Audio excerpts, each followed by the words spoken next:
Welcome to episode 101 of Pineapples and Thorns. I'm Kat, and I do have a special guest with me today, but I'll introduce him in a minute. I'm just going to run through some CFF news first. I'll give you a little CWL recap for the RedThorn group.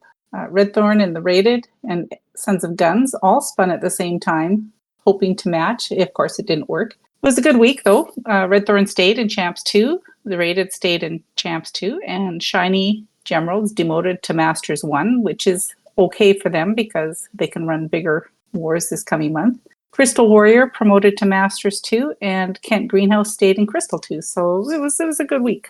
And a few of us from the CFF and some various friends participated in the Hero Memorial War to honor our friend Hero, a podcaster and dear friend who passed away tragically a few years ago.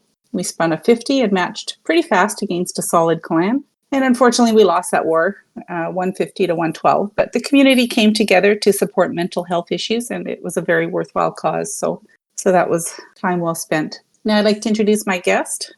Welcome to a man with a personality as big as his heart, a co-leader at RedThorn, and also at the Rated, the one and only King Redbeard.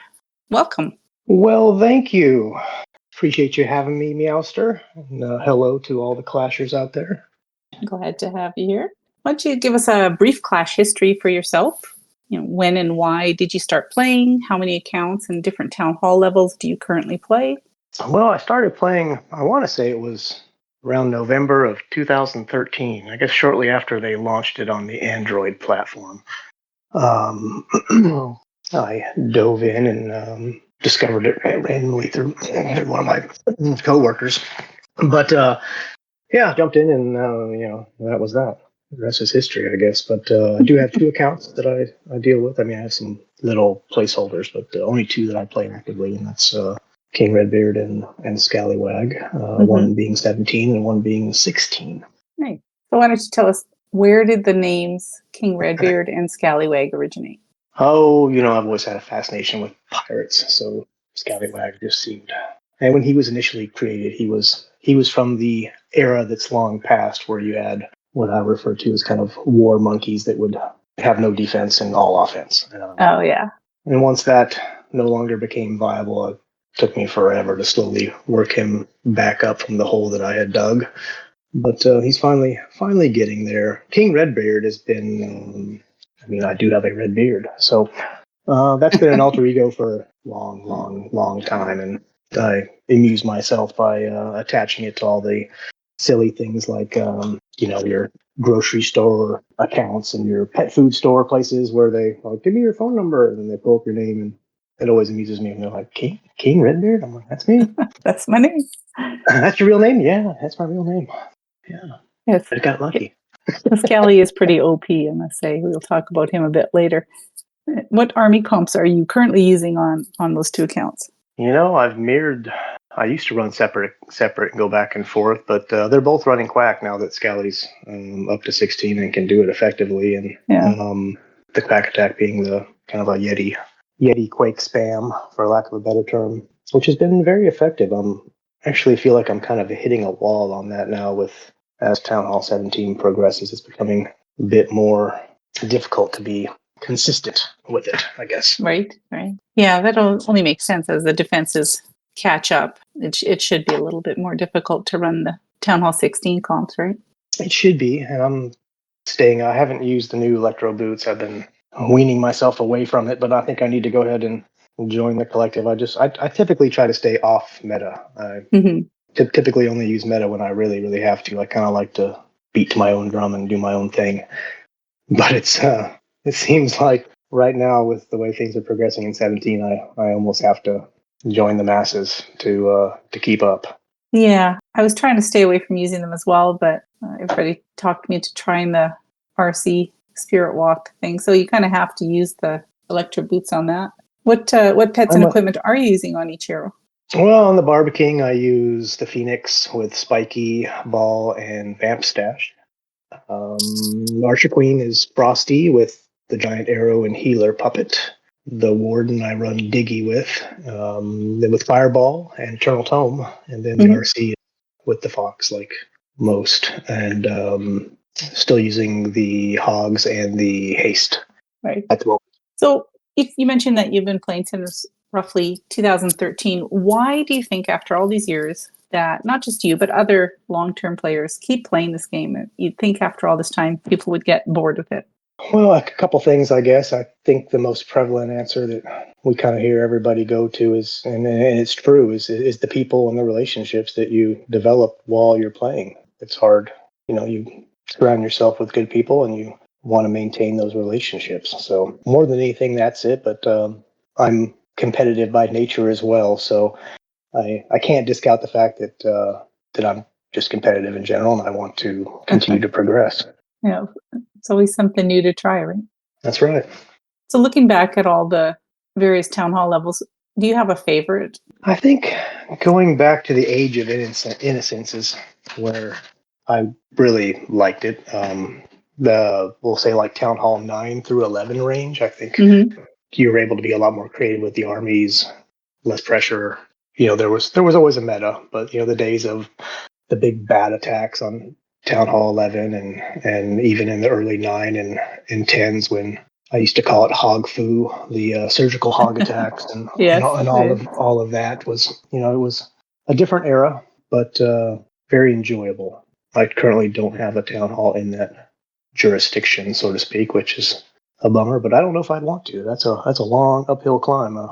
If you're planning It on sure is. just hanging out there.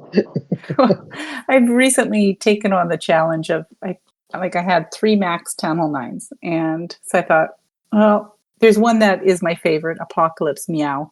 So I decided to take her up to, I'll probably take her up to 15 eventually, but right now she's a mid-level 11. Heroes are maxed on her, and I'm playing in just some random clan with some other people and rediscovering some different attacks that you're able to do at the lower town halls that you can't do necessarily at Town Hall 17, like Queen Charge Hybrid, for example. That was like one of my all-time favorite attacks, and so I'm able to actually do that and triple with it. So it's a lot of fun to play at that level again. Queen Charge has always been really difficult for me. Yeah. Well, Never, you never see people who mastered it. can do it well, and Yeah, it's just you have yeah. nothing but admiration for them, and you think, I want to try that, and why can't I do it as well as they do? I know people like Emo in Michigan make me feel silly for trying. I'm like, well, maybe we'll just hard pass and move on to the next tech. Where's the next spam army, please? That's right. Yeah. So, talking about Town Hall 17, why don't you give us your thoughts on it?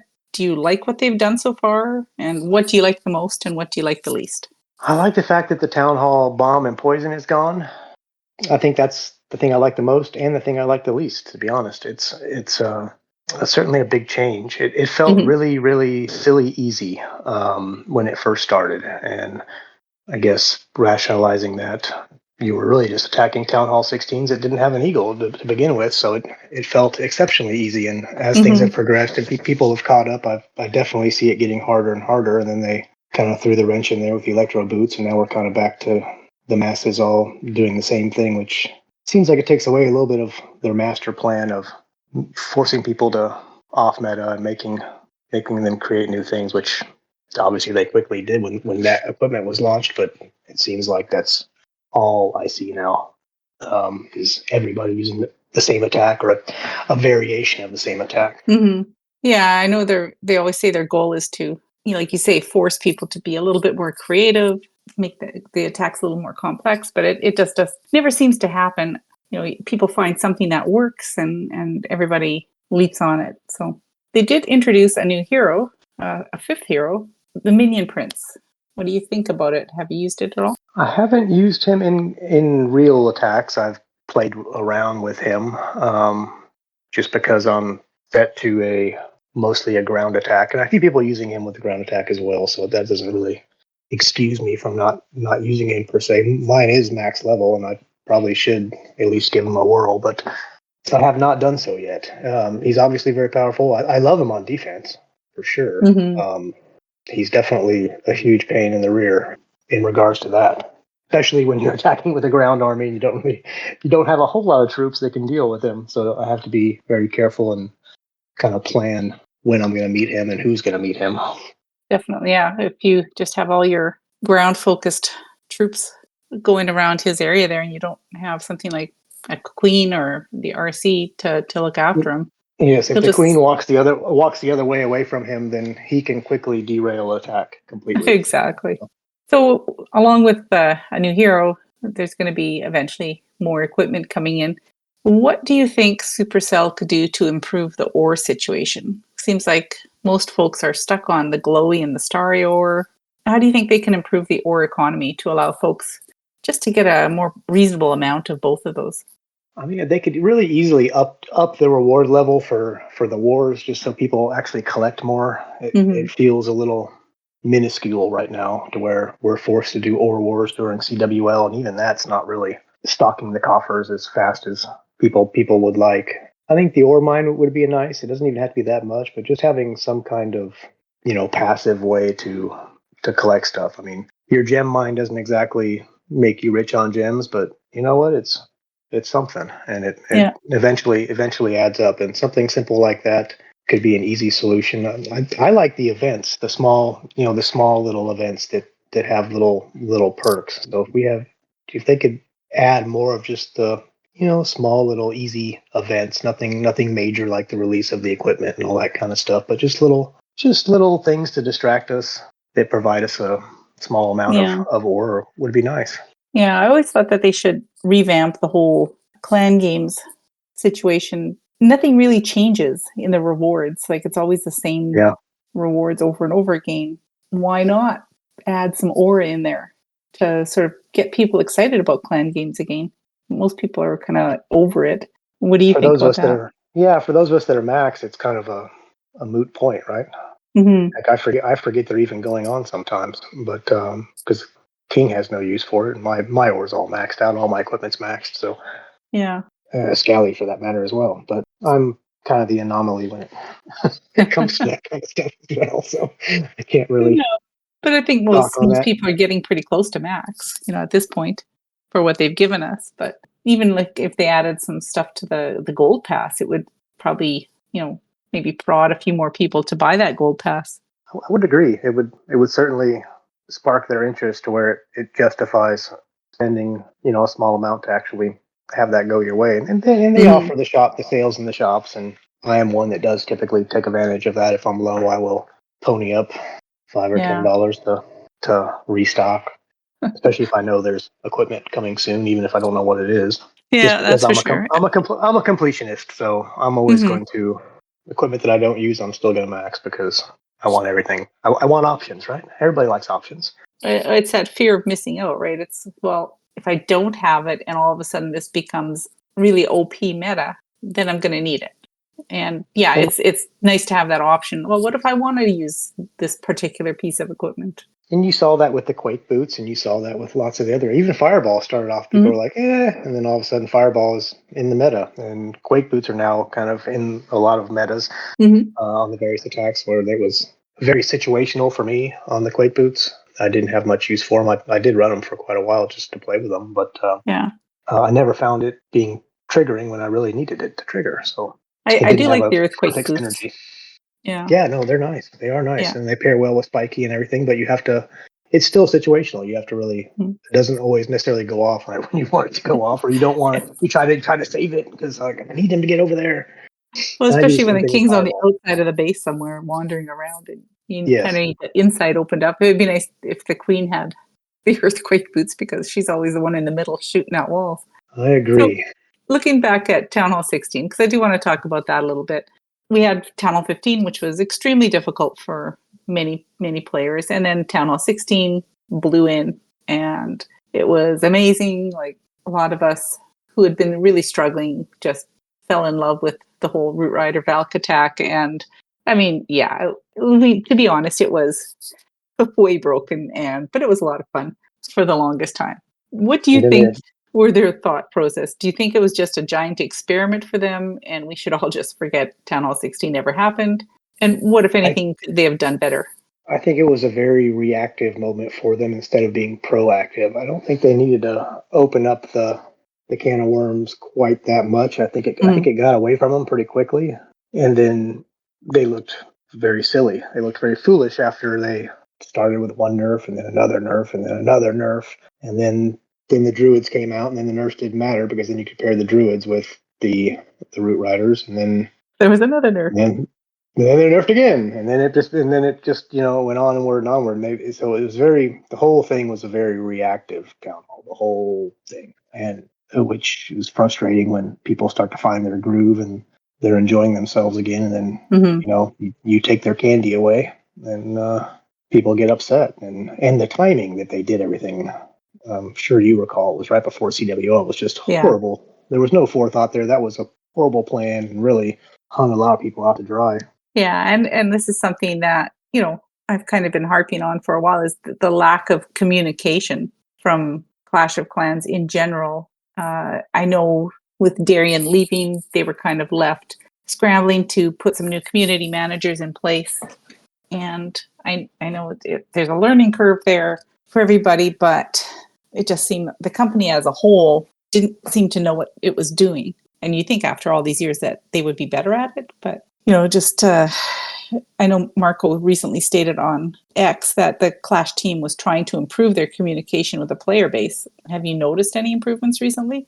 Well, it seems like they listen to the Reddit folks quite a bit. So I feel like there's some communication there.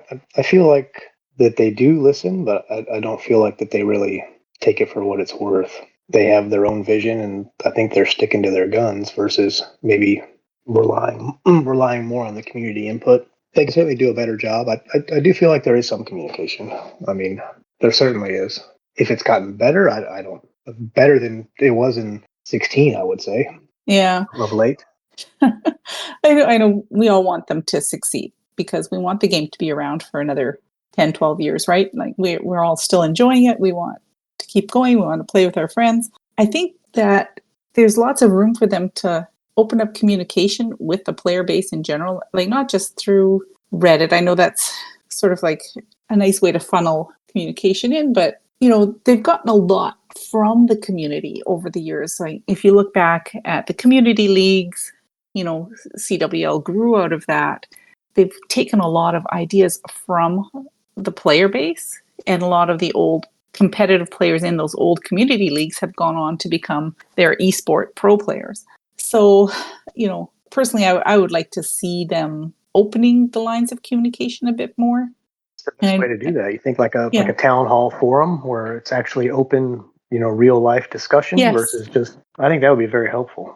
Yeah, just have that. And I know that they do occasionally guest on various podcasts and with various content creators, but the communication, like the opportunity to ask questions is limited. And then they do have that Ask Me Anythings on Reddit that, often Stuart will participate in. And the questions that they answer aren't always all of them. Like they'll kind of pick and choose which ones they want to answer. So, if you ask any really tough questions, they might not answer those. So I'd like to see that a little bit more. Ask me anything. Wait, ask me anything, but not that. Not that one. Not that particular one. We'll put a pin in that one.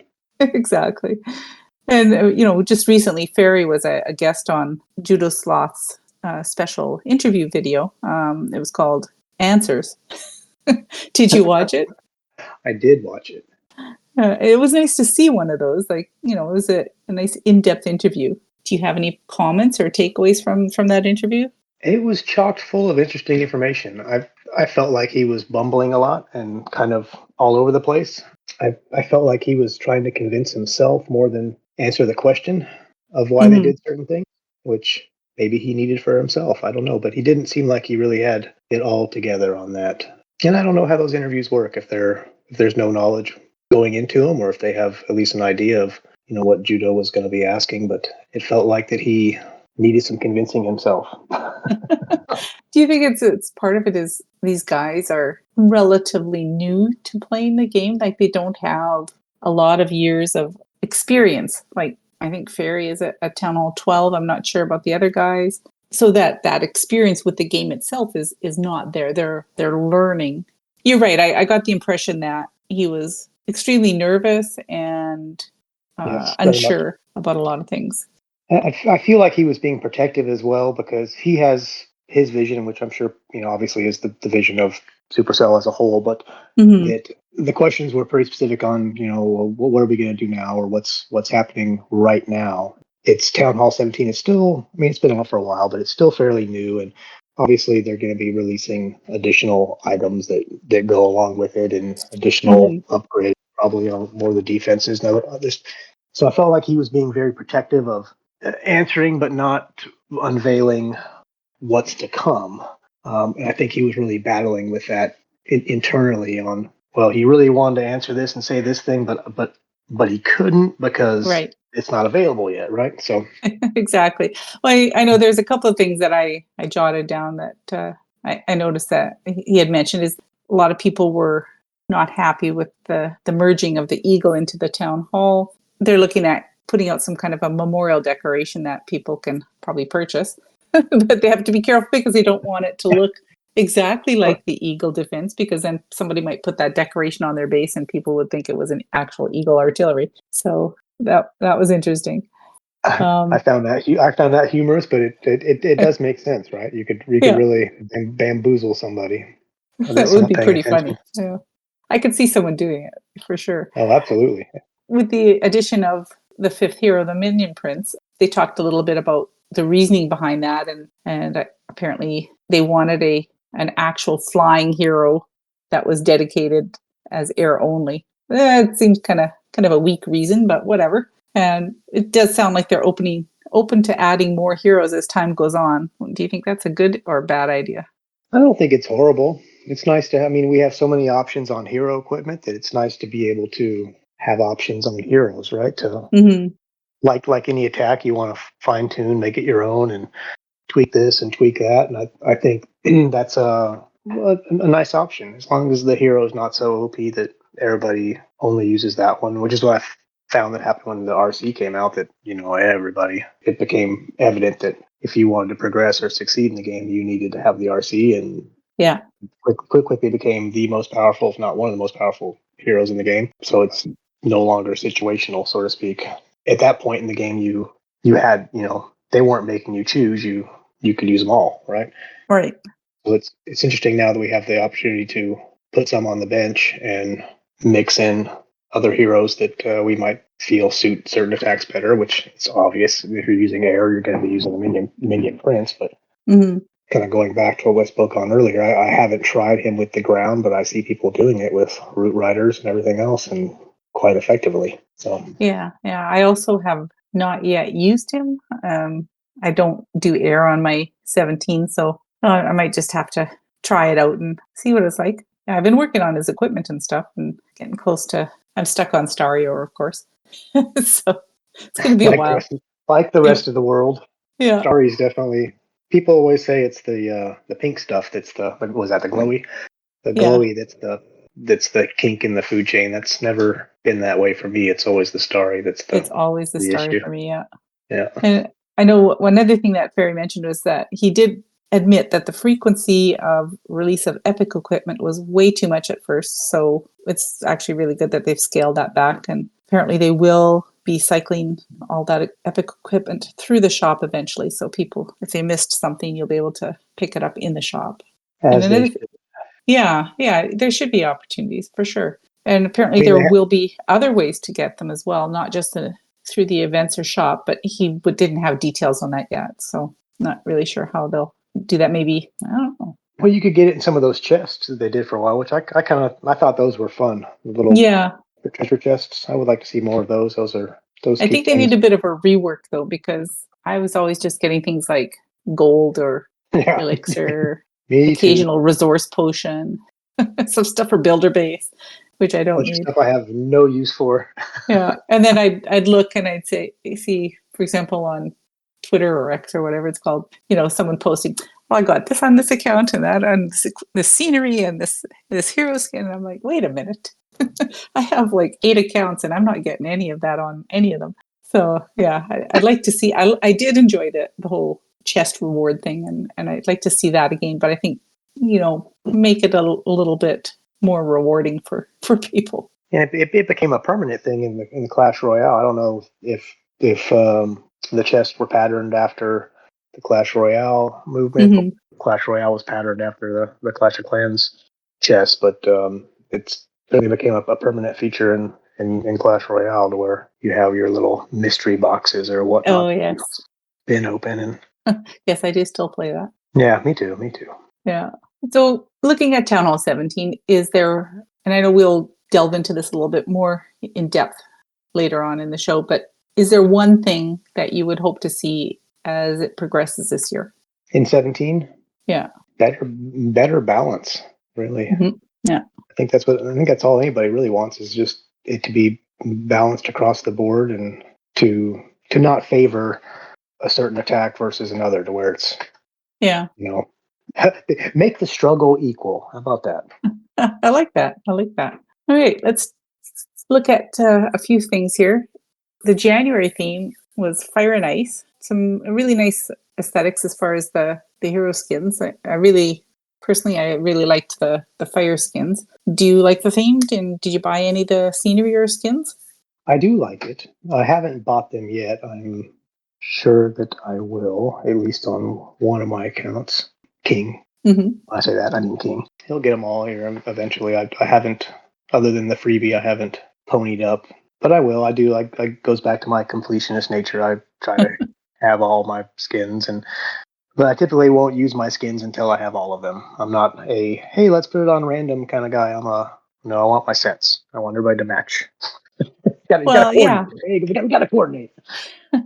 I see. I like to pick my hero skins based on how easy it makes them to see on the base, because sometimes especially on the darker ones, they're really hard to follow the hero on the base. And so I tend to keep the magic set on because they have white hair and it's easy to spot them as they're moving around the base. And there's some that look so similar. What was the underwater theme, which I really Mm-hmm. like? It goes underwater, but it's sometimes hard to tell. Is that my king, or is that my queen, or is that the warden? I don't, because they're all so similar in palette and even the structure of the costume itself, that you really have to focus. And I play on a phone versus a tablet, like a lot of people. Oh my gosh. I know, right? Everybody seems shocked. They're like, "You actually play on a phone?" I've always played on a phone. I've never played on a tablet ever, unless I'm making attacks for one of my sons that was playing on their iPads. Yeah. I'm always amazed when, people play the higher town halls on their phone, because there's so much going on. It just seems so much easier to spot things playing on a tablet, but obviously it's not helping my game that much. So maybe I should try it on the phone. Never. I'm always on the go. I travel so much for work that if I was restricted to only playing on a tablet, that would be detrimental for me personally. So For sure. I'm always on my phone. You'll see me pulling over at rest stops on the highway, making a few attacks here and there, and getting back. I'm even more impressed now. Hey, So you gotta do. in the teaser for the January theme, they dropped a bunch of update spoilers for, I guess, the future update. For some reason, nobody caught it that they made it into the video. There was some upgrades to various defenses, like the Teslas, the scatter shots, expos, and the pet house, which might mean a new pet is incoming. When do you think the next update might drop? If I was a betting man, which I am, third week of February, between third week in February and the first week of March would be what my crystal ball says, and that's traditionally when they do these things. But that's my 2 cents. Yeah, I think it's going to be pretty interesting to see what effect new levels on those particular defenses it might have on the current meta. Teslas and scatter shots are pretty deadly. Scatter shot's going to make a big difference, and Tesla too. And we all know that we're going to be able to upgrade all of the defenses for Town Hall 17 at some point. That's the way they did 16 as well. They staggered it, so it's business as usual for them, right? So that's sure. The we will eventually, we can plan on it getting harder. How that's going to affect the current meta, to be determined, right? I don't know that until they nerf the electro boots, which don't give them any ideas. No, I'm sure it's going to happen. I mean, it's too powerful, right? Everybody's using it. This is true. So they can't have everybody being happy. We can't be happy. Yeah, that's allowed. Not allowed. I am starting to see more clans with perfect wars again. So I'm sure they're going to be monitoring that and making adjustments as needed. So let's talk a little bit about the Blood and Legends tournament. That's the tournament that's sounds cool though. I know, it sounds what a cool name. I wonder who came up with that fantastic name. Somebody brilliant. Every month, people sign up for this, and at the end of the season, the person in first place gets a gold pass courtesy of the person in last place. And you took over management of the competition. Do you enjoy it? I do enjoy it. I actually love it, to be honest. I love I the love nicknames that you come up with for the participants. So Well, I have to amuse myself. That's half the fun for me, right? And yeah, I but you gotta let gotta have people know fun.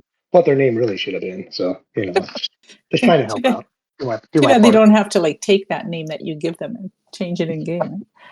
Yeah, well, I will call them that regardless. So it becomes somewhat permanent with me regardless. That's how I keep track of everybody. So, what do you enjoy most about running it, and what do you enjoy the least? I like the community aspect. Everybody is really supportive. We all want to win, obviously, but at the same time, I, I really truly feel like it makes you better. It keeps you more involved, Hmm. um, keeps your head in the game, so to speak, to where you want to do better. No one likes to lose, right? That's just human nature. Yeah, Now, I will clarify by saying that no one in Blood and Legends is actually a loser. You're a winner for even being there. You wouldn't be there if you weren't. Right. So the community aspect, the sport of it, and then who doesn't love to harass people every now and then? It's fun to poke fun and tease people and give them a hard time, and obviously all in good fun and in good nature. But it's fun to poke every now and then. yeah, for sure.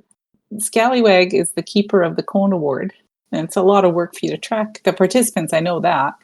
So, talk to us about the Cone Award. When and how did you come up with that idea? Yeah, my friends list has never been so big to where I've actually had to delete constantly to bring in people.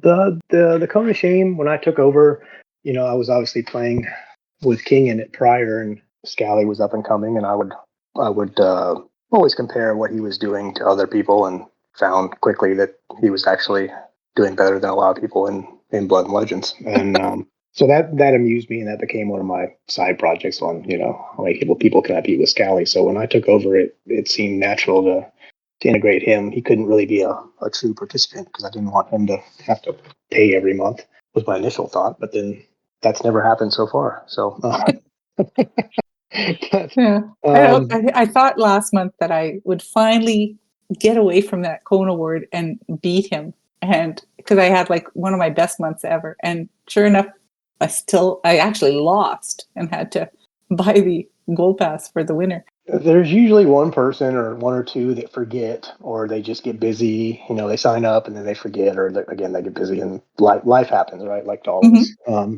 in anything. And last month that didn't happen. And last month was, I mean, some of the highest totals we've seen in a while in Blood and Legends. Hmm. The competition in there has gotten far more intense.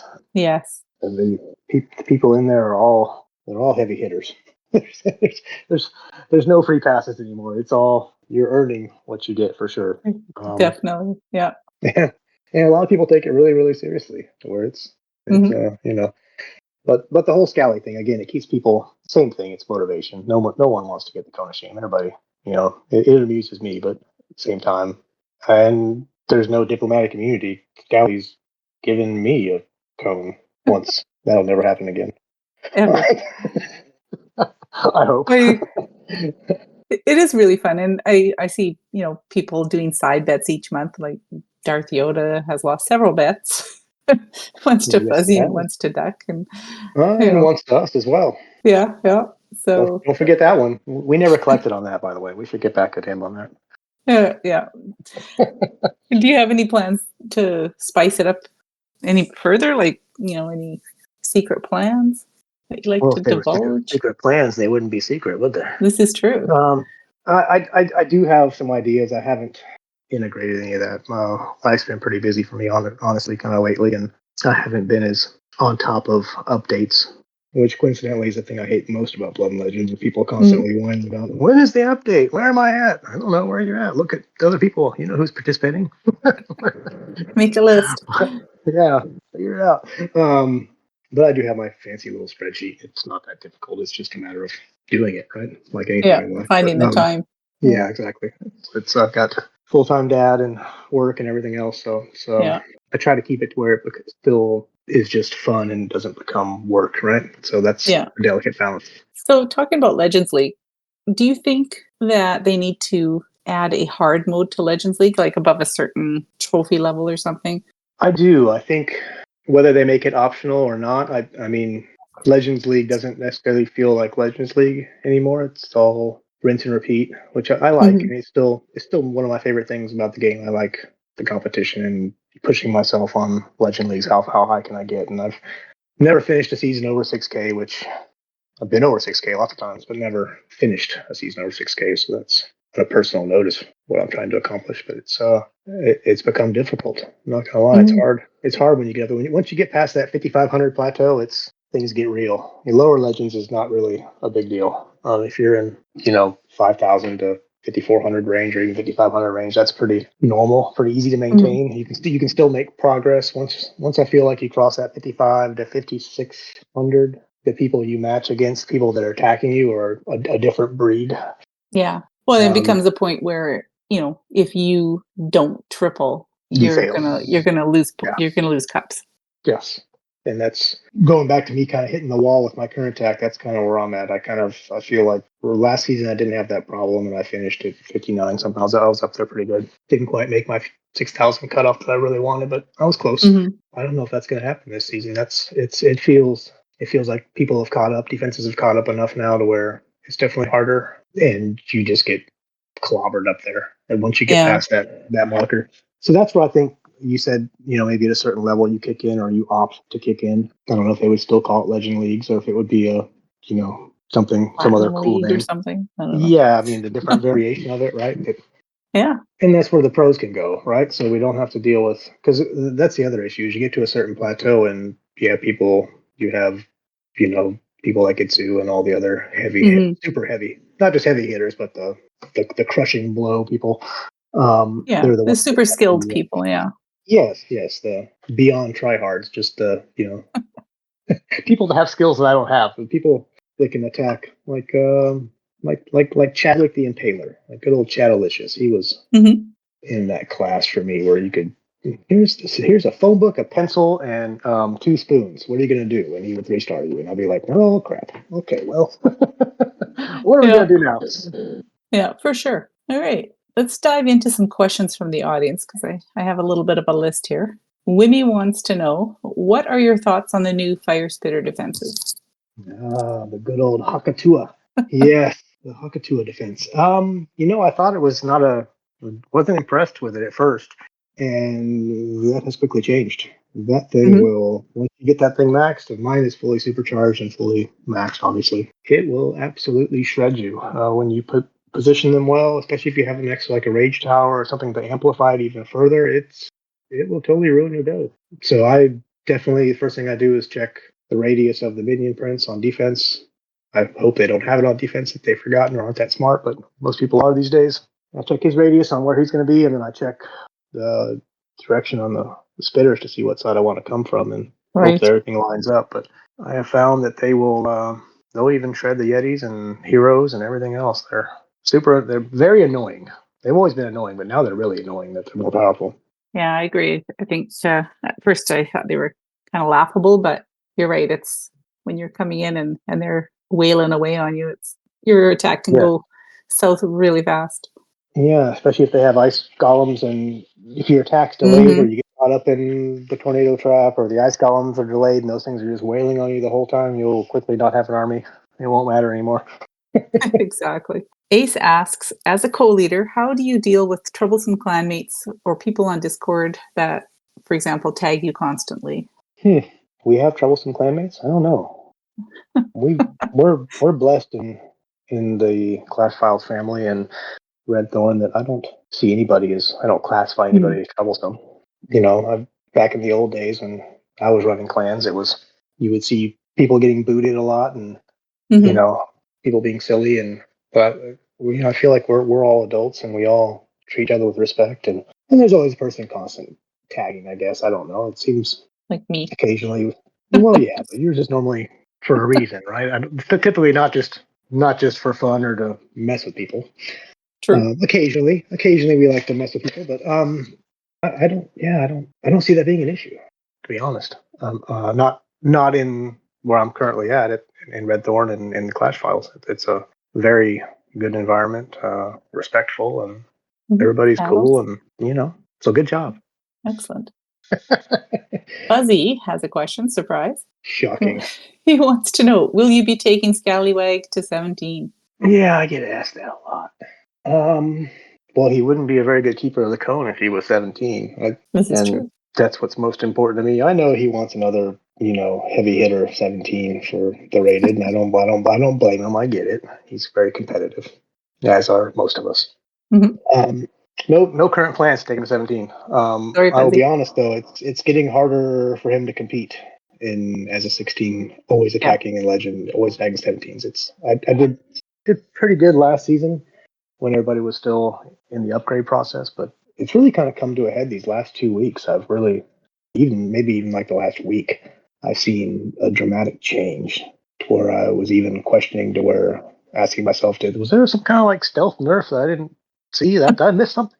I got to go check the updates. Did I miss something here? Because it got really hard for him all of a sudden. That kind of caught me off guard, to be honest, because he's always been very competitive, attacking up regardless, Yeah. whether it was 15 attacking 16, even when he was a 15 doing the same thing. There's usually a Really, point where you have to sort of sit and think, do I need to take this account up, or am I going to just leave it where it is?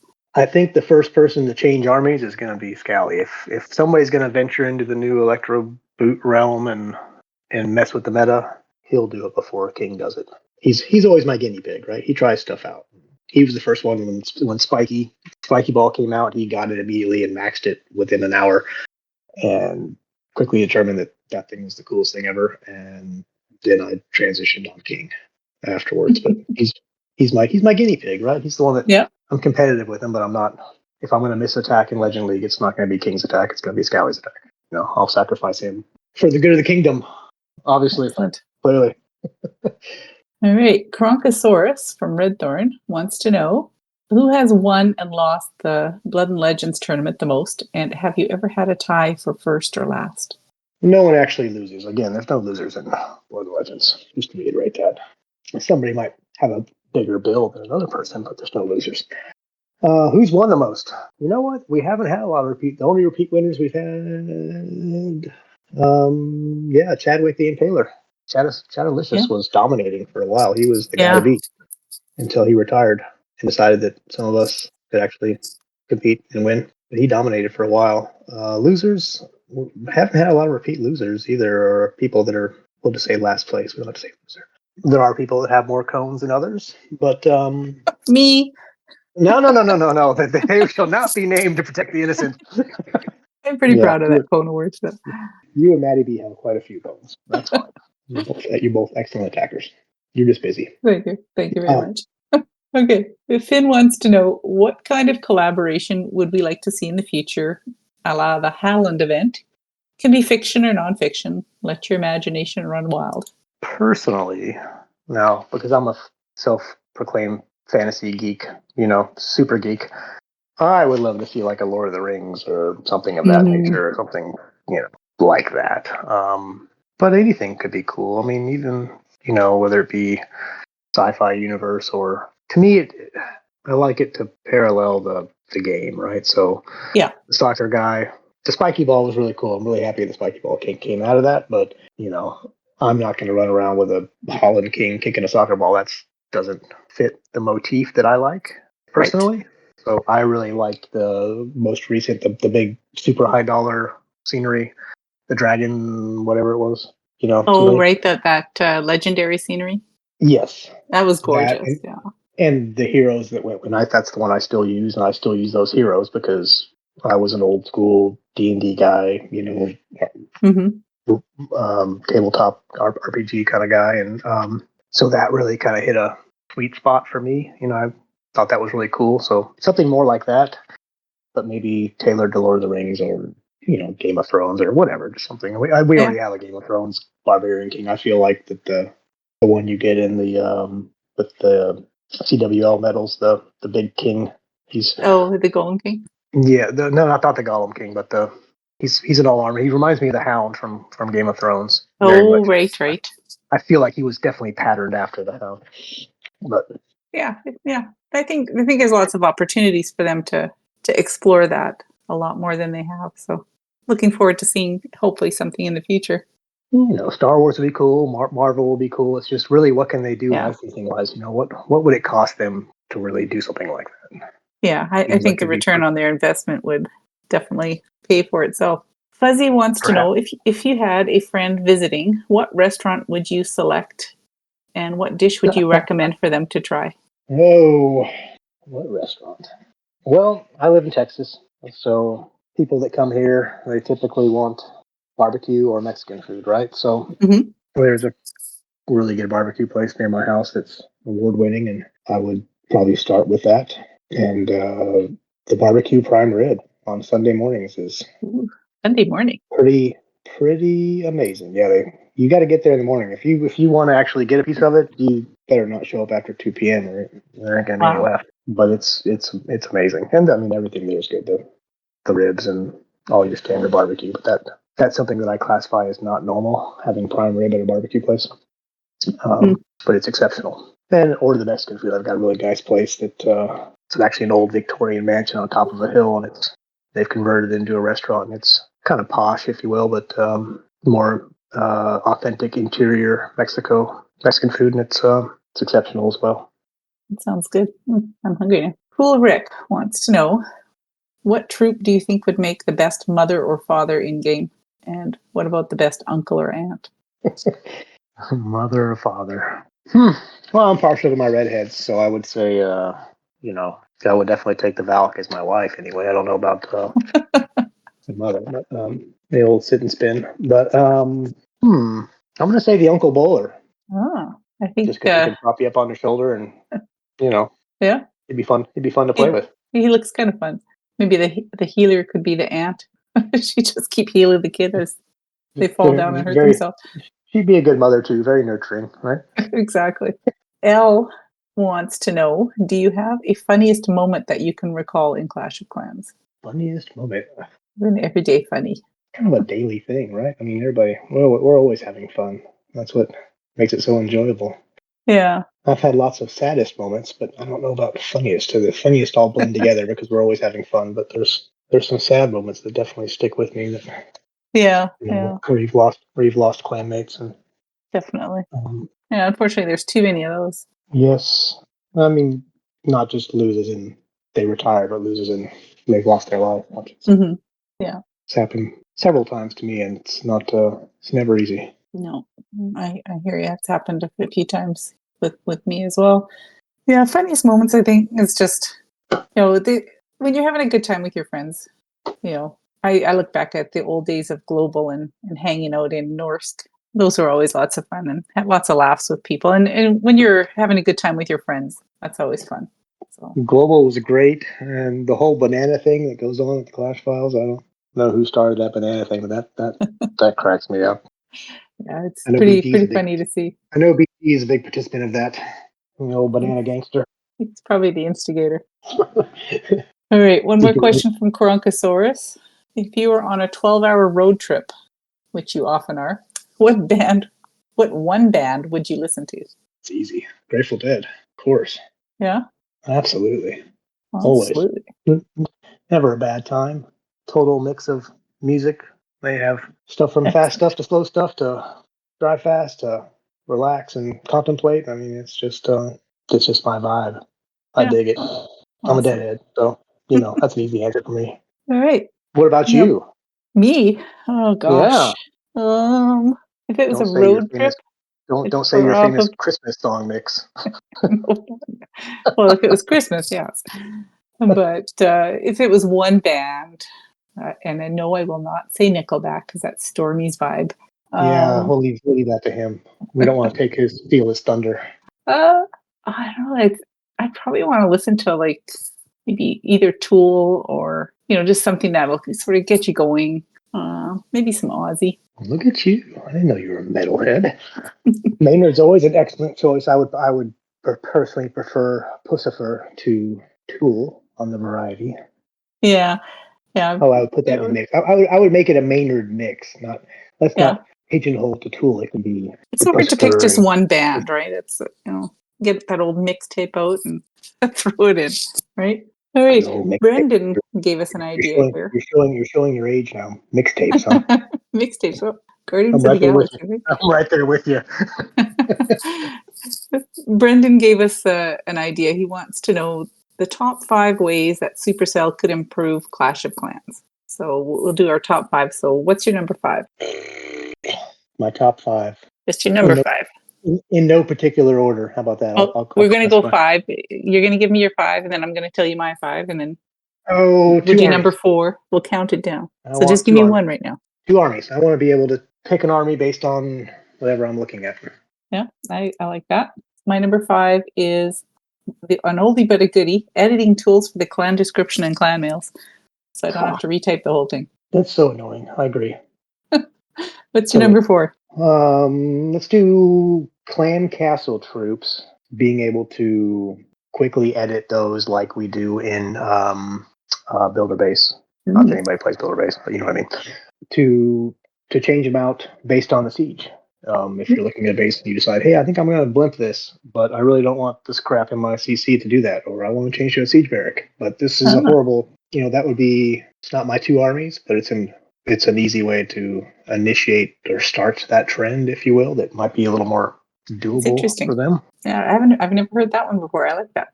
My number 4 is auto timers on the war map. So, you flag a base and puts a little timer on there, and the leader could set the max time a base could be flagged so that the flag would disappear after 2 hours, for example. But I think there should definitely be an auto timer.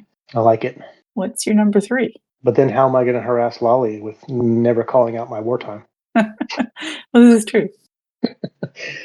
Let's just do quality of life in general. It's the little things that I think matter the most, and a lot of what we're talking about right now are little quality of life changes, right? And I think that's easy for them to do, and so I'll just do a blanket quality of life in general. I want to see more quality of life changes. I like it. My number 3 is, I'm sticking to the quality of life stuff here. The ability to label your bases on the layout editor. The same way you can label your quick train armies. Why can't I label my base? So I could say, this base is like to defend, maybe I want to label it to defend air or to defend this, or I just want to name it with the CC troop to put in there for defense, Why can't we name them? Seems like an easy fix, and I fully support that. What's your number 2? Let's circle back to Legend League changes. Mm-hmm. Improving Legend League. Okay. Retooling the Legend League in general. I like it. My number 2 is to fix the clan recruiting tools. Because as bad as Global was, it was the best recruiting tool in the game. Global was great. I don't know why they got rid of it. It was fun. Because it was full of predators. It was. That's what made it so fun, is we knew they were. But, it was hunting them down and shaming them, yes. What's your number 1? Number 1, incentivizing. I like it. Number 1 is definitely incentivizing. I want to be able to buy stuff with Legend League medals. I want to see more of the small little events that give us incentive to play and do things and want us to keep us churning and burning, right? They need to do a better job of incentivizing certain things. It feels like they do a lot of taking and not a lot of giving. And I want to see some more of at least getting back some items or potential for the time we've invested, right? Oh, exactly. Yeah, I agree. It's after you hit level 10 on your clan, there's no reason to keep, there's no perks after that. So it would be nice to see something like that for sure. That was a big deal when you finally hit level 10 on clan and you got the 2-level donation. That was, I remember the grind to get there. It was a big deal. Yeah, and it wasn't easy back in the day. Back in the day, since we're OGs. When I was a young player. My number 1 is the ability to adjust your army in Legends the same way you do in Builder Base. So if I'm press that attack button and it matches me with a base and I say, oh, this is an air base, I should be able to quickly change my army, like have 30 seconds to change your army or whatever it is, so that, or even have a pre-trained army, like you said, that you can swap an air army or a ground army. So that's my number 1. Even if it's just a few troops, like, hey, I need a better option to funnel. I don't think this particular troop is going to work for my funnel, so I want to change to a baby drag instead of a Yeti or, whatever. Exactly. They could limit it to a certain number of troops even. Yeah. I think changing out the whole army that's a lot. Mm-hmm. Yeah. Maybe like, They have to 50 increase the housing timer. space. Yeah. Whatever. All right. We come to the point where we're at shout outs. Do you have any shout outs? I do have some shout outs. In general, to all the leadership across Clash Files do such an exceptional job. You're seen and you're appreciated. And a special shout out to some of the two of the most recently promoted RedThorn pros who I've played this game with for many, many, many, many moons through several clans. Tyler and Brendan. Mm-hmm. Congrats again, and keep on keeping on. Yeah, totally echo that. My shout out is to you for keeping the humor in the game. I love logging into the game and reading all your witty comments. and thank you for running the Blood and Legends tournament in RedThorn. I know it's a lot of work and it's very much appreciated. It's more like the ramblings of a mad leprechaun than, witty humor, but whatever. It is witty. It is funny. Thank you, everyone, for listening. Just a reminder to please support your favorite content creator in-game when making purchases, and please listen to all the great Clash of Clans podcasts out there. Clash Tours, Inside Clash, Reddit Talks Clash, and Into the Clashiverse. Podcasts are a small corner of the Clash universe, but the people making them work very hard to bring you insightful content. And the CFF is a family of clans who love to play games such as Clash of Clans and Clash Royale, among others. You can send questions or comments for the podcast to us on Twitter at RedThornCOC. To get more information on our clans, events, and podcasts, join the CFF's Discord at discord.gg/clashfiles.